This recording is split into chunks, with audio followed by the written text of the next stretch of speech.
మగాళ్ళ క్యాబరే డాన్సులు ఏవో ఉన్నాయట, అక్కడికి వెళ్ళి గుడ్డలిప్పితే 4 డబ్బులైనా వస్తాయి. ఏదో ఆడుతూ పాడుతనే కాన్సెప్ట్ లో ఇలా ఎగురుతున్నామండి.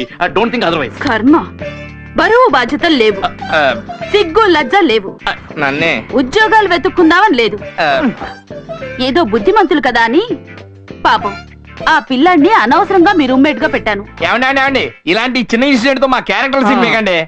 ఇదిగో న్యూస్ పేపర్, బోలెడని వాంటెడ్ కాలమ్స్ ఉన్నాయి. ఏ ఉద్యోగాలండి? ఎక్కడికి వెళ్ళా లంచాలు అడుగుతున్నారు. లంచం అడిగాడా? ఎవడాడు? అయ్యో ప్రతి ఆఫీసులో అడుగుతున్నారండి. ఎక్కడికి వెళ్ళినా అలాంటి ఏదో ఒకటి తగులుతూనే ఉన్నాడండి. సరే, ఈ రోజు ఏదో ఒక ఇంటర్వ్యూకి వెళ్ళండి. ఎవరికి కనిపించకుండా ఉండేలా ఒక కెమెరా ఇస్తాను, తీసుకెళ్ళండి. ఎవడైనా లంచం అడిగాడో వాడి తాట తీస్తాను.